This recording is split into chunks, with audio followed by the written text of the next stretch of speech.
Well, I do believe in miracles, and I'll tell you why. Because you all knew that I was the speaker right after lunch, and you came back anyway, and I'm deeply grateful for that. It is a delight to be with all of you today, and I want to say thank you. I also want to tell you how much I admire you. Anybody that'll listen to 14 different political speeches in a row,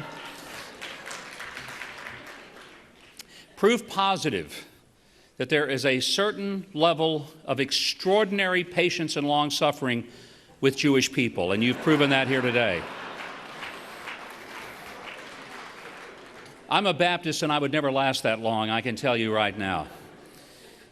Well, as Lynn mentioned, I've been to Israel, and I don't want to say this like more than any other candidate, as if that somehow qualifies me to be an expert, qualifies me to be an advocate. But I am an advocate precisely because I have been someone who has gone to Israel for the past 42 years. My trips to Israel didn't start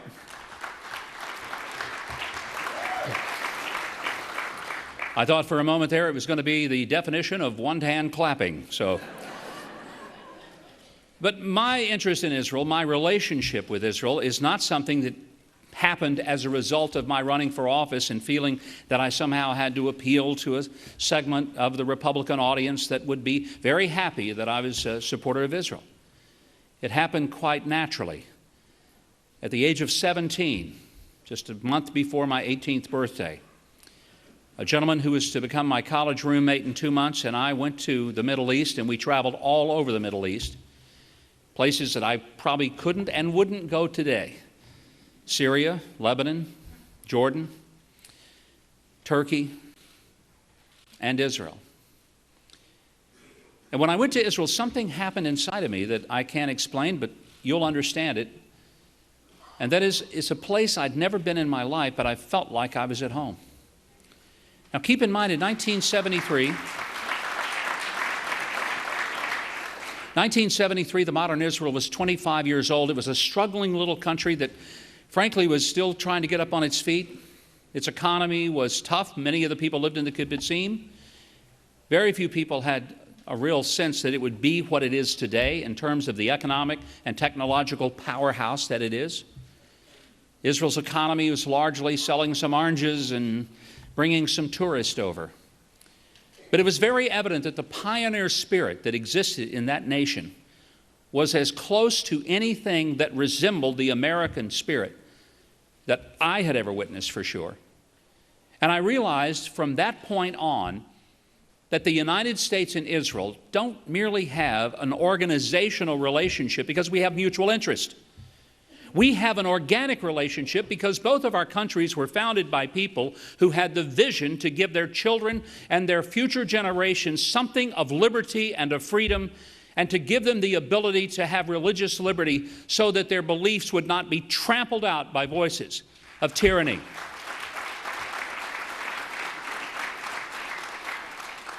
But there is something else about Israel that I believe mirrors that of the history of the United States. I do not believe that it is possible to understand, to even comprehend the United States of America without believing that it involved the providence of God.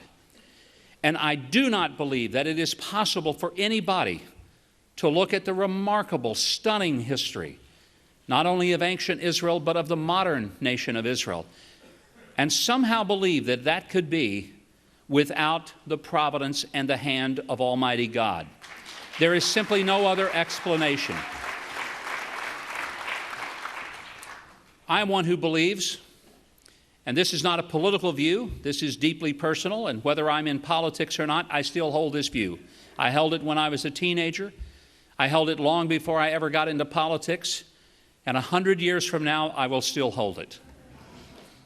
In a different citizenship, no doubt, 100 years from now. And it's this belief that though we may break many of our promises to God, He never breaks His promises to us. Never, ever, ever. And for those of you who embrace and believe in the Bible, and I would assume that most of you in the RJC do, then I would have to say that I affirm the reality of Genesis chapter 12, verse 3. God says those who bless Israel will be blessed, and those who curse Israel will be cursed. That's either true or it is not. I believe it is true. Since 1973, when I was there for the first time, just a couple of months before the Yom Kippur War, I've been back dozens and dozens of times. I've lost track of just how many. I no longer keep a little running total because I was there twice this year, 3 times last year. I've literally escorted thousands of Americans to go to Israel because I want them to see it in person. I want them to understand not only the land and its people, but I want them to understand its history and its future, and for them to understand that if something happens to Israel and it loses its liberty and freedom, then the United States better buckle up because it's coming next to there. And that's what we have to consider every single day of our lives. The recent deal that was done with the Iranians is not a bad deal because it's a politically bad deal, not just a bad deal because it's a terrible idea for world peace. It's a terrible idea because it represents a direct threat to the United States, because in every situation, the Iranians have put the tip of their sword in Israel, but the full thrust of it will not be satisfied until it goes through the very heart of the United States of America. I sometimes hear people, even Republican candidates for presidents, who say things that I find just head-scratching. When they say, well, I think that there's possibility for peace in the Middle East, but only if Israel will sit down and try to work with the Palestinians. And I want to say, where have you been for the past 70 years? And I most certainly don't want to hear anybody say that the Israelis just need to give up some things and then they can have peace. I want to remind you that it is Israel that has consistently and repeatedly given up, given up, given up, and given up, and gotten nothing in return.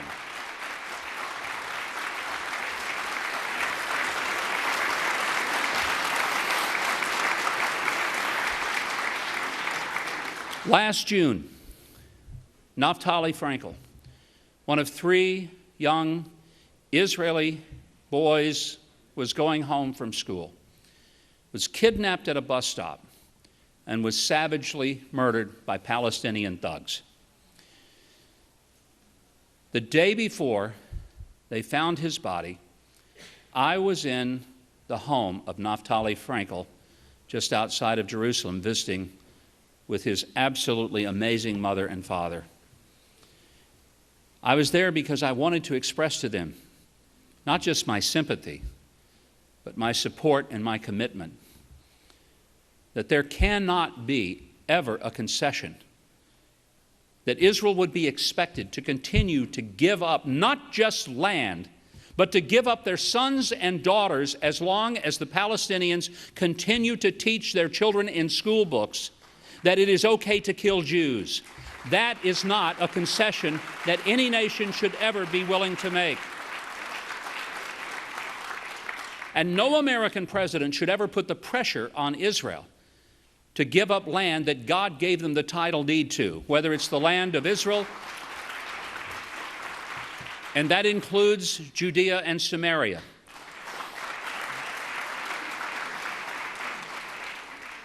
And I don't want to hear a Secretary of State or a president give a lecture to Israel in the midst of them defending themselves against unwarranted, provocative rocket attacks and somehow say both sides need to settle down.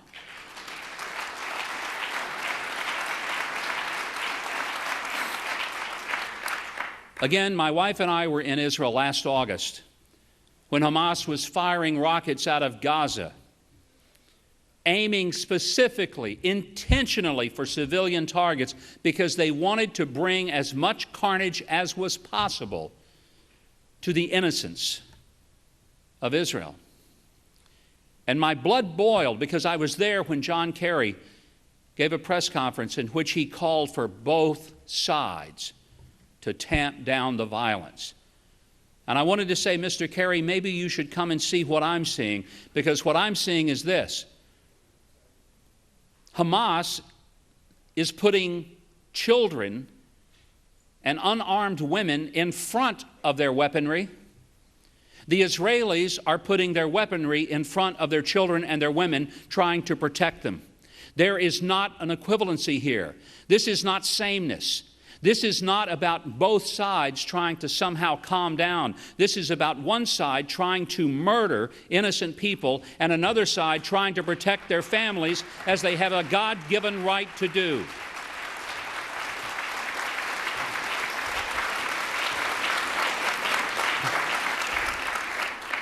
I realize that for the past several years there has been, both on the Democratic and Republican side, the notion that we would be able to achieve Middle East peace by something called the two-state solution. I want to be on record, and I know that this would not even be something that would be agreeable to some of you, because there are many Republicans who think that the two-state solution is in fact a solution.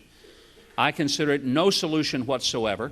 There cannot be two states holding for the same piece of real estate, especially when one of those states does not believe the other one even has a right to exist, much less exist peacefully.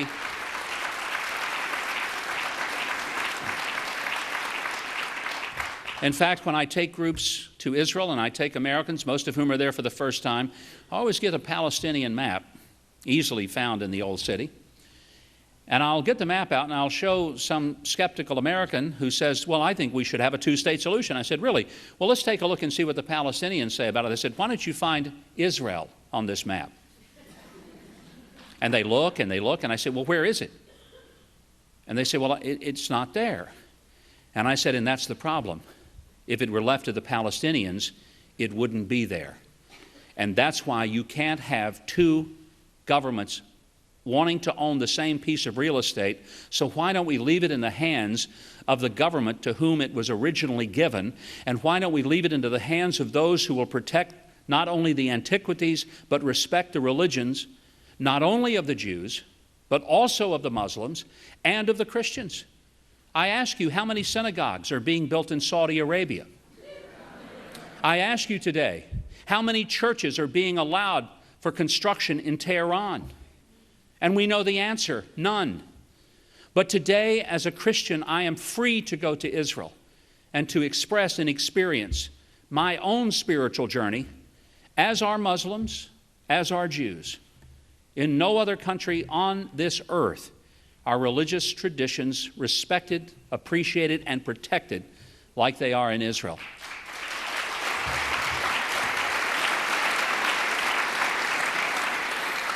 And this is why Jerusalem can never be a divided city. It must be a unified city.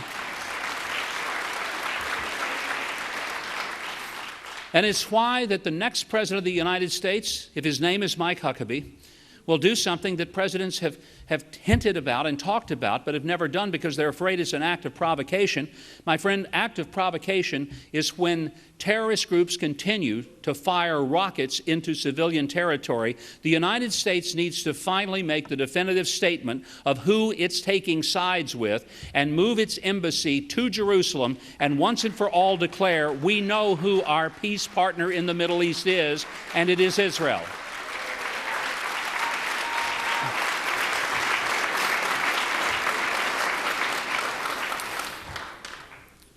My many trips there have led me to this conclusion. If I had never believed the Bible before, I'd have to believe it from the visits, because I have seen the dry bones come to life, and I have seen the desert bloom. Places in Israel that in 1973 were rocky, barren, earthy nothingness are now lush with vegetation, lush with life and neighborhoods and families. And a nation that once was struggling is now stunningly alive, with some of the greatest levels of technology and advancement that can be found anywhere on planet Earth. This is nothing short of the miracle that I spoke of when I started here today. But this is not a miracle that we should take for granted.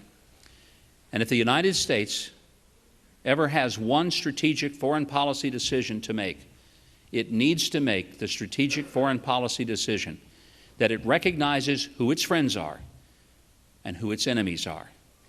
And making a deal with the Iranians instead of standing with Israel is an inexplicable and absolutely unacceptable act of idiocy and insanity that we must reverse.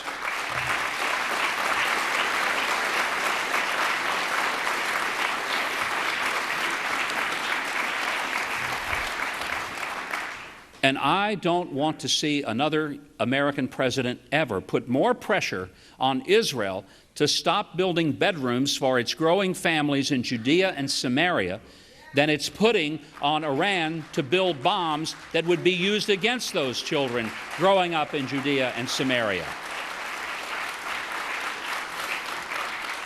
There's only one other thing I'd like to ask you to do today. Vote for me. And if you'd like to give generously to my campaign, okay, I'll accept. And with that, Matt's going to come, and I think the remainder of my time I'll use to answer your questions. And I may regret this, but we'll go for it anyway. In politics, we call this Q&A, Matt, which everyone thinks means questions and answers. If you've ever run for office, you know that it really means questions and avoidance. So, Matt, Governor, fire thank away. you. As I had mentioned in the early session, this is the result of the last couple weeks we've been soliciting a whole bunch of questions from our members and our attendees, and we have curated them here. So let me take one of the ones that came up quite a bit, and it plays off of obviously a theme of what you were talking about before. The Democrats have played upon the fears of the Christian right by promoting the view that for many, support of Israel is based on a theological and a messianic foundation. Given your background, you're in a unique position as a minister to comment on this. How do you respond to those who say that support for Israel is based on a messianic foundation? Well, it's a wonderful question, Matt, and I've been to Israel many times with Jewish friends when I was the only I guess Goyim in the entire group. I was the oddity in the bunch. And I remember in one of the trips, it's been several years ago, and one of my Jewish friends with whom I'd made this trip, he said to me, he said, Mike, I don't understand something. Maybe you can help me figure this out. He said, evangelicals in the United States seem to be sometimes more supportive of Israel than American Jews. And I said, yes, I've noticed that. And he said, a lot of you have a greater fervor for the protection and the future of Israel than even many of the Jewish people do. He said, explain to me why. I said, it's really simple. I said, because you need to understand that as an evangelical, I embrace everything that you embrace in your faith. Your faith is the foundation of what I believe. And there wouldn't be a faith for me if it weren't for the faith that is built upon everything that is in the Jewish tradition. A person can be a Jew and not have any connection to a Christian. Perfectly possible. It is not at all possible for me to have a Christian faith and not have an absolute relationship with those who are my Jewish brothers. It is as simple as that. But is your support for Israel based on more the shared values, along with obviously the theological, but also that support for Israel will necessitate the time for the coming of the Messiah? No, I don't see it as a matter that I can have anything to do with end times. I have no idea. I knew a lot more about it when I was 18 than I do now. You know, the older we get, the less we seem to know with certain levels of surety about how God's going to let the world come to a conclusion. I don't know.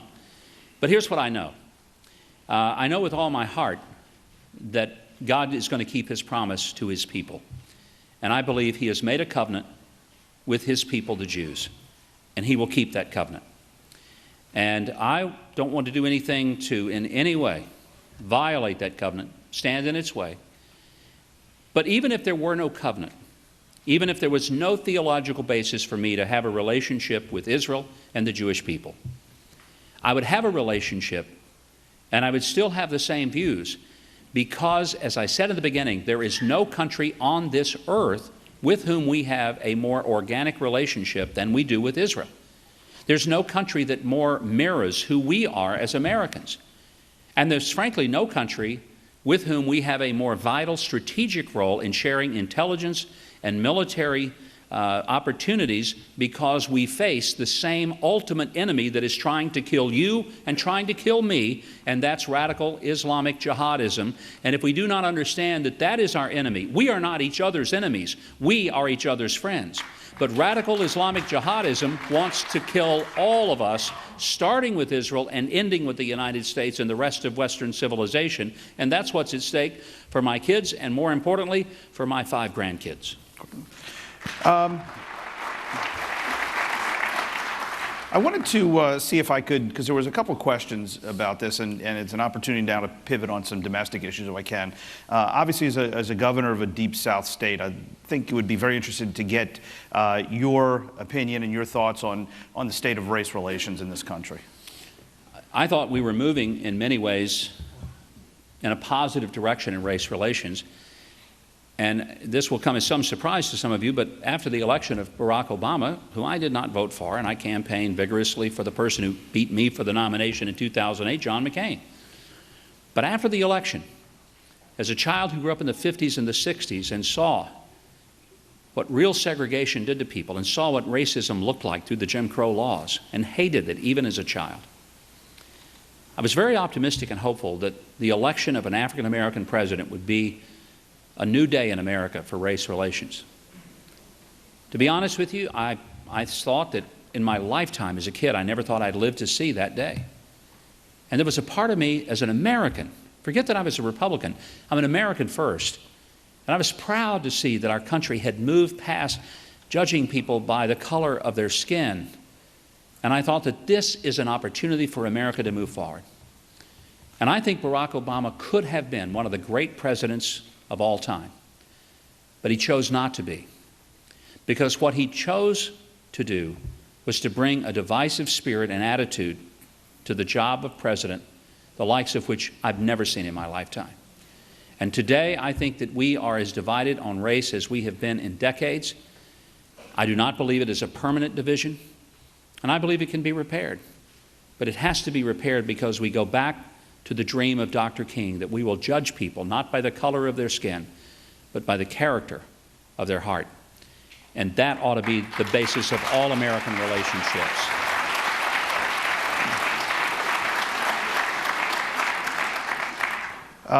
One of the other questions that came up quite a bit, as I think you can tell by the response you've gotten in the room, is that many in this room applaud your position on Israel and on security and the role of America on the international stage, but may disagree with you on social issues such as pro-choice and gay marriage.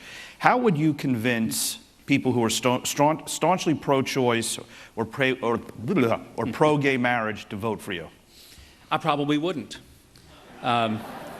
If those are the issues upon which you're going to select a president, and that's the determining factor, and you think that's the single most important factor in selecting a president, you're probably not going to vote for me. Because I am pro-life. I believe that every life has value and worth. I think every life has intrinsic value that we should never deny. I don't think that the captain of the football team is more valuable than the Down syndrome child. I believe they both have equal worth and value. I don't think that there's such a thing as a human being that's expendable or disposable. I think it's a dangerous place for us to go as a culture and a civilization when we begin to evaluate the worth and the viability, the value of one human over another. And so my pro-life position is not just about the baby in the womb. It's about the life of that individual throughout all of its existence, from the time it's conceived until the time God brings its life to a natural conclusion. I can't change on that. I'm not going to change on that. If that's the deciding point, I lose you. I understand that. But I'd like to think that even if you disagree with me on that issue, or the issue that I believe is another very divisive issue for some, and that's same-sex marriage. I believe that marriage is the union of one man, one woman, life partners, through which we create the next generation. And then we train that generation to be our replacements. If that's the sole issue by which you judge a candidate, again, I lose you.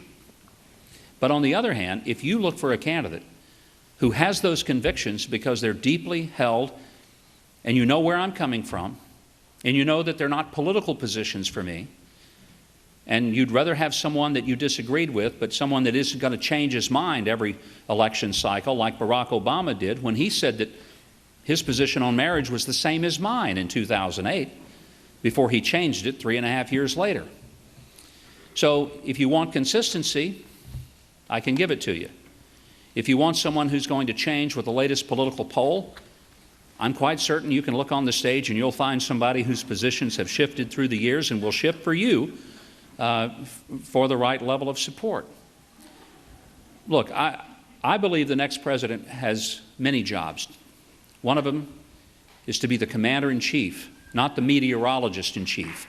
Somebody who actually believes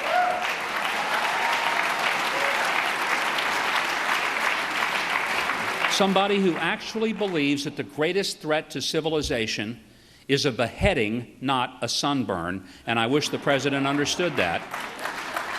And someone who, if he goes to a foreign country, will not stand up at a podium and apologize for the prosperity and greatness of America, but will say, I will be happy to receive your thanks for the greatness and prosperity and generosity of America, because it is precisely that generosity and that prosperity that bailed out the butts of so many of people across this world, whether it was famine, earthquake, tsunami. It didn't matter. It was always the Americans who showed up to help and to generously give of themselves. And instead of apologizing for who we are, I think we ought to be proud of who we are and say we are happy to be a light to the world.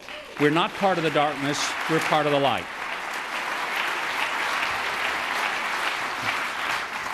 We've got time for one last question. You had mentioned that without question you would move the embassy to Jerusalem. Yes. We have, as an organization, over the course of the years, had many candidates, and some who have even got elected president, who have come and said that, and it hasn't happened. Right. How can we know that you're to really get it done? And also, as president, how concerned are you about the international, regional and international ramifications? Obviously, that would be an extremely controversial move. The excuse has always been offered that this would be provocative and it would evoke so many reactions. Let me just be blunt. The Iranians, and yes, even the Palestinians, already want to annihilate Israel, already hate Israel, already have nothing but contempt and disregard and disdain for Israel. Do we honestly think that there's anything we're going to do that will ameliorate those hatreds and fears and anxieties that have been directed toward the people of God for all these years? No. You wonder, well, how would we know you would be different? Because for me, this is not just a political issue. It is a deeply personal, a deeply spiritual. It's a matter of conviction. As I said, I didn't start building my relationship with Israel because I said, you know, someday I'm going to run for office. I might run for president. I've got to go up there and make all the Jewish Republicans really happy with me. I better say the right things. Maybe somebody can coach me on what I'm supposed to say and hand me some talking points. Folks, you've heard today what I believe. I back it up with 42 years of being an advocate of Israel. Long before I was in politics, I was taking the same stance for Israel. I have, I am, and I assure you that I will. And I thank you very, very much for your opportunity to be with you today. God bless you. Thank you, Governor. Watch your step. Yep, there you go. Thank you. Thanks, Matt.